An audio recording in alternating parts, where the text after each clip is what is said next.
Hi മക്കളെ, ഒരു big breaking happy news ഉണ്ട്. ഒരു പുതിയ +2 വിദ്യാർത്ഥിയെ സംബന്ധിച്ചോളം സ്കൂൾ സ്റ്റാർട്ട് ചെയ്ത ഉടനെ ഇതിലും വലിയൊരു ഗിഫ്റ്റ് നിങ്ങൾക്ക് വേറെ കിട്ടാനില്ല മക്കളെ.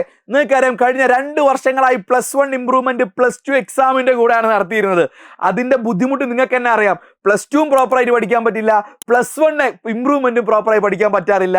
കുട്ടികൾക്ക് ആകെ ബുദ്ധിമുട്ടായിരുന്നു. അതിനൊരു പരിഹാരം എന്താ? പുതിയ വിദ്യാഭ്യാസ മന്ത്രി ബഹുമാനപ്പെട്ട എൻ ഷംസുദ്ദീൻ സാർ എന്ത് ചെയ്തിട്ടുണ്ട്? ഉണ്ടാക്കിയിട്ടുണ്ട്. നിങ്ങൾക്ക് അത് ഗിഫ്റ്റ് തന്നെ പറയാം. നിങ്ങൾ മക്കളെ മുതലെടുക്കണം. അതായത് ഇനി മുതൽ, അതായത് ഒഫീഷ്യൽ ട്രസ്റ്റഡ് സോഴ്സ് തന്നെയാണ് പറഞ്ഞിരിക്കുന്നത്. സർക്കുലർ വന്നിട്ടില്ല, എന്നാൽ നമുക്ക് 100% കൺഫർമേഷൻ പോലെ തന്നെ പറയാം. 2027 മാർച്ചിലല്ല, അതായത് +2വിന്റെ കൂടെ അല്ല നിങ്ങൾ ഇംപ്രൂവ്മെന്റ് എക്സാം ഉണ്ടാകാൻ പോകുന്നത്. ഒക്ടോബർ മാസത്തിൽ നിങ്ങൾക്ക് എന്തുണ്ടാവും? കുറച്ച് മുമ്പ് ഉണ്ടായിരുന്ന പോലെ +1 ഇംപ്രൂവ്മെന്റ് ഉണ്ടാവും മക്കളെ. അപ്പൊ ചില കുട്ടികൾ ഇപ്പൊ നെഗറ്റീവ് വിചാരിക്കും, അയ്യോ ഒക്ടോബറിൽ ഇംപ്രൂവ്മെന്റോ, മാർച്ചിൽ പോരെ. എടാ, മാർച്ചിൽ +2 തന്നെ പഠിക്കാനില്ലേ? ഒക്ടോബറിൽ നമുക്ക് കൂളായിട്ട് പഠിച്ചെഴുതാൻ പറ്റും. നമ്മുടെ ഓണപരീക്ഷ കഴിഞ്ഞ ഉടനെ ഓണം വെക്കേഷനൊക്കെ പ്രോപ്പറായി പഠിച്ചാൽ പറ്റും. പിന്നെ എജുപോർട്ടിന്റെ പുതിയ ചാനലിലാണ് ഞാൻ വീഡിയോ ഇടുന്നത്. +2വിന്റെ പുതിയ ചാനലാണ്. നമ്മുടെ പഴയ ചാനൽ നമ്മൾ എന്ത് ചെയ്തു? ഒഴിവാക്കിയിട്ടുണ്ട്. പുതിയ ചാനൽ സബ്സ്ക്രൈബ് ചെയ്തും കൂടി നിങ്ങൾ ഉറപ്പ് വരുത്തുക. അതിന്റെ ന്യൂസ് കട്ടിങ് ഞാൻ ജസ്റ്റ് കാണിച്ചു തരാം. HSS ലൈവിൽ HSS റിപ്പോർട്ടർ പോലെ ട്രസ്റ്റഡ് സോഴ്സിൽ വന്നിട്ടുണ്ട്. അപ്പോൾ നമുക്ക് ഉറപ്പിക്കാം. അപ്പോൾ +1 ഇംപ്രൂവ്മെന്റ് പരീക്ഷ ഒക്ടോബറിൽ നടക്കുമെന്ന് എൻ ഷംസുദ്ദീൻ പറയും. നിങ്ങളുടെ അഭിപ്രായങ്ങൾ താഴെ കമന്റ് ചെയ്യണേ.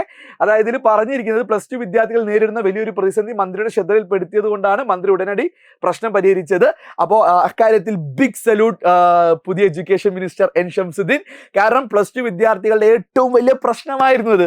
അപ്പൊ അതിന് ബിഗ് സല്യൂട്ട് എന്ന് തന്നെ പറയാം. പക്ഷെ പാവം, കഴിഞ്ഞ 2 വർഷത്തെ കുട്ടികൾക്ക് അത് വലിയൊരു പ്രയാസം ഉണ്ടാക്കിയിട്ടുണ്ട്. അക്കൂട്ടർ എന്ത് ചെയ്യണ്ട, നിങ്ങൾ നെഗറ്റീവായിട്ട് കാണണ്ട. സംഭവിച്ചു. ഇനിയുള്ള കുട്ടികൾക്ക് സത്യം പറഞ്ഞു കഴിഞ്ഞാൽ കാര്യങ്ങൾ എളുപ്പമായി മാറി. അപ്പോൾ ഒരേ കാലയളവിൽ, വളരെ ചെറിയ കാലയളവിൽ ഇംപ്രൂവ്മെന്റ് എക്സാം +2 എക്സാം ഒരുമിച്ച് എഴുതുന്നതുകൊണ്ടുള്ള മാനസിക സംഘർഷം എന്ത് ചെയ്തിട്ടുണ്ട്? കുട്ടികളെ ബാധിച്ചിട്ടുണ്ട്. അത് വിജയ ശതമാനത്തിലും വലിയ രീതിയിൽ ബാധിച്ചിട്ടുണ്ട്. സത്യമാണ്. ഇത്തവണ റിസൾട്ട് വന്നപ്പം അത് സയൻസിൽ വലിയ മാറ്റങ്ങൾ, വിജയ ശതമാനത്തിൽ മാറ്റങ്ങളെങ്കിലും കൊമേഴ്സ് ആൻഡ് ഹ്യൂമാനിറ്റീസിലൊക്കെ കഴിഞ്ഞ വർഷത്തെ സംബന്ധിച്ചോളം വിജയ ശതമാനം ഒരുപാട് കുറഞ്ഞിട്ടുണ്ട്.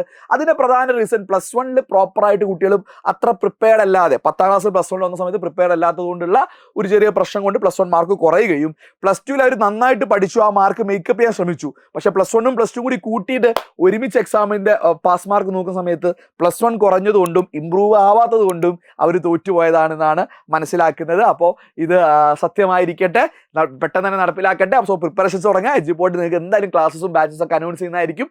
ചാനൽ ഫോളോ ചെയ്യാൻ മറക്കണ്ട. So all the best. ഇത്തവണ +1 ഇംപ്രൂവ്മെന്റ് 3 സബ്ജക്ട് ഇംപ്രൂവ് ചെയ്തിട്ട് നമുക്ക് എന്ത് ചെയ്യാം? മാർക്ക് കൂട്ടാം.